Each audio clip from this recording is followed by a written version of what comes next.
हरे कृष्णा। आप सभी का हमारे YouTube चैनल पर हार्दिक स्वागत है। आज है पाप मोचनी एकादशी और आप सभी को पाप मोचनी एकादशी की हार्दिक शुभकामनाएं। तो आज इस पावन दिन पर हम सभी सुनेंगे पाप मोचनी एकादशी की पावन कथा। धर्मराज युधिष्ठिर कहने लगे कि हे राजन, आपने फागुन शुक्ल एकादशी का महत्व बतलाया। अब कृपा करके यह बतलाइए कि चैत्र कृष्ण एकादशी का क्या नाम है, इसमें कौन से देवता की पूजा की जाती है और इसकी विधि क्या है।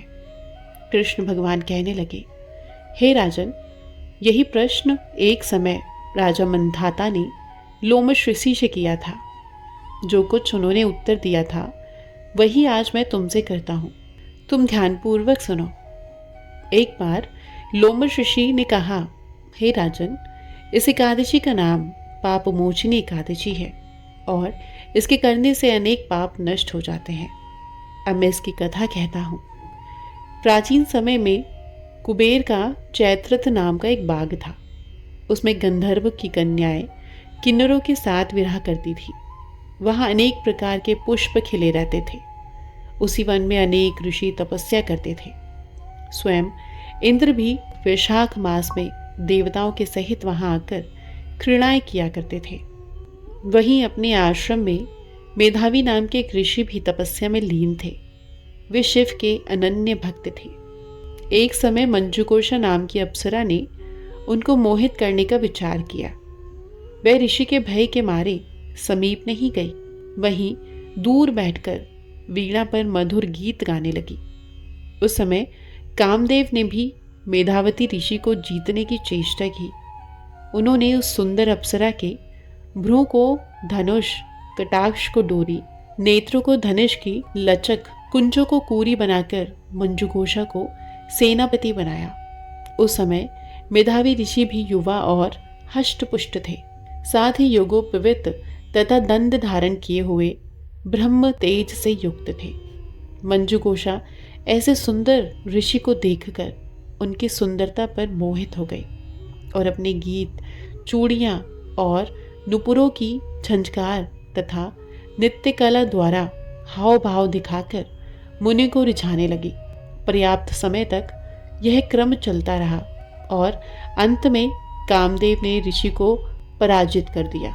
उसके फलस्वरूप ऋषि मंजुघोषा के साथ रमन करने लगे और काम के इतने वशीभूत हो गए कि उन्हें दिन तथा रात्रि का कुछ भी विचार नहीं रहा। ऐसा करते बहुत समय बीत गया। तब एक दिन मंजुघोषा कहने लगी, ऋषिवर, बहुत दिन हो गए, अब मुझको स्वर्ग जाने की अनुमति दीजिए। मुनि ने कहा, आज इसी संध्या को तो आई हो, प्रातःकाल होने पर चली जाना। मुनि के ऐसे वचन सुनकर अप्सरा कुछ समय के लिए और रुक गई।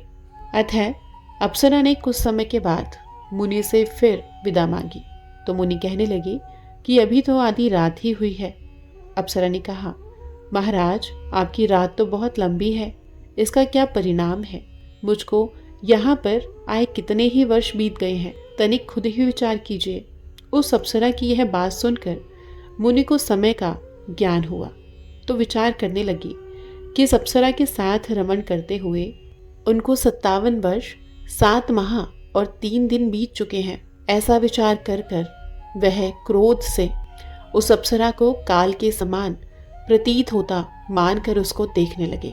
मुनि अत्यंत क्रोधित हुए और उनकी आंखों से ज्वाला उत्पन्न हो रही थी।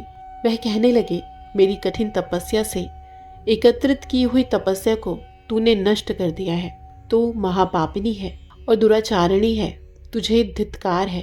तूने मेरे साथ घात किया है, इसलिए तू मेरे श्राप से पिशाचिनी हो जा।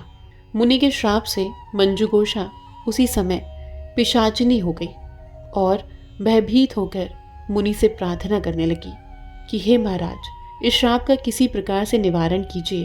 अप्सरा के ऐसे दीन वचन सुनकर मुनि बोले कि हे दुष्ट, तूने मेरा बहुत अनिष्ट किया है, परंतु फिर भी मैं तुझे श्राप से छूटने का उपाय बतलाता हूँ।